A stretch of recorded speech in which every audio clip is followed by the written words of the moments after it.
I'm going to go ahead and touch base a little bit of what the Foreign Minister of India had said some time ago. And I just don't want to quote him directly, but what he had said was, at the end of the day, I'll think for my people. I remember during a conversation he had during an interview, he said, I'm going to think about my people. I'm going to think about what's the best for my people at the end of the day. And agreeing to that, obviously, on today's day, thinking of our people right here, we're sitting in Kathmandu, we're sitting in Nepal, what would be, just as a suggestion, what would be things that we could go ahead and do as soon as possible to go ahead and reduce the risk? Because this is the generation that's going to go ahead and face a lot of things that's about to go ahead and hit us, right?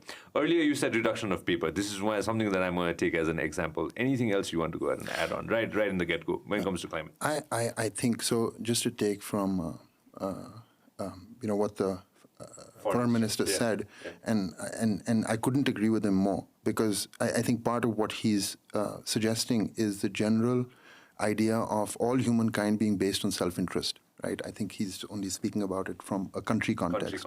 So and it's a really important point, because look, if the benefit is not seen by you and me, simple citizens, right, we have no propensity to change. We don't want to change, right? So if you don't show me the benefit, and that's for us who, have the ability to sit under an air conditioner. There are so many of our men and countrymen and women who don't have that ability.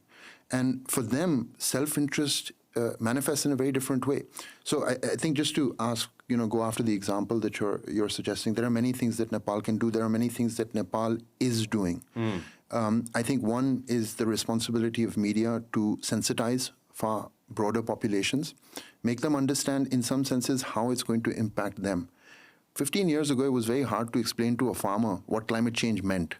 Today, I can tell you, you go to a lot of farmers globally, ones that perhaps have not gone through even a formal education system, for example, they are seeing the effects of climate change manifest in their yield.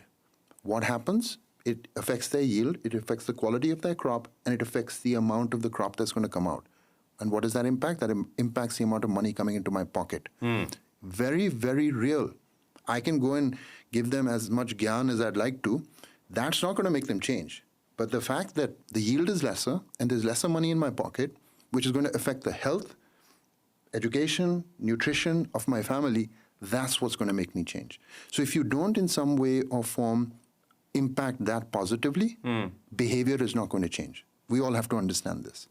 In the case of Nepal, I think just in terms of examples, there are many things. What I've seen happen, for example, with your electric car space, right? Electrification. Short span of time. I mean, it's amazing. The last time I was in Nepal was 4 months ago. This time I've come, the amount of dealerships that I'm seeing in the electric space have gone through the roof.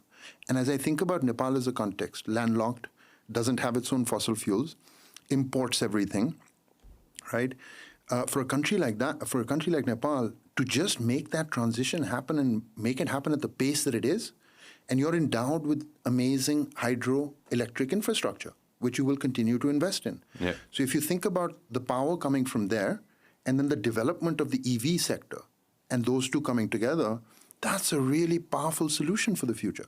And a space which, if you impact it positively, will drastically, positively impact the lessening of carbon into the environment. And we'll be net zero hopefully before 2050. Absolutely, absolutely. So I think there is a private sector example in itself. I think the second piece is a somewhat more broader piece, which is part of the adaptation report that we have partnered with CNI on.